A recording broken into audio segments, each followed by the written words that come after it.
You mentioned Drake there, but you've also mentioned that Drake's the kind of guy that doesn't take all the air out of the city. Like, he doesn't necessarily dominate and allows room for other artists. Can you explain that?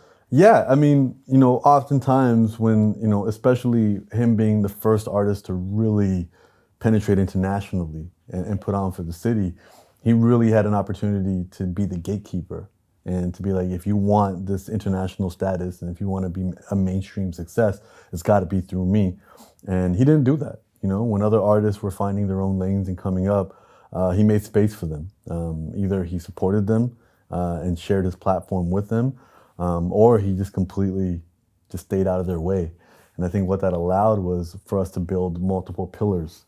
And now, in the hip hop space, for example, Atlanta is very popular, but the challenge there is like all the artists have a very similar sound and they all have a very similar lineage.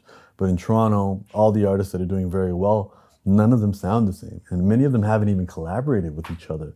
So it's this opportunity where we have all these individual pillars holding up the city.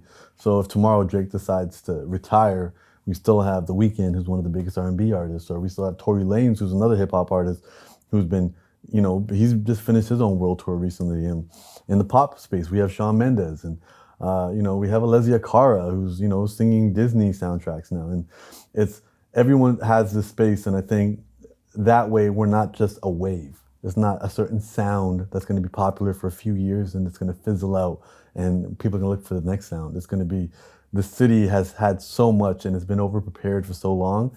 And the moment one of ours figured out a trampoline to bounce off of, he made space for other people to do the same.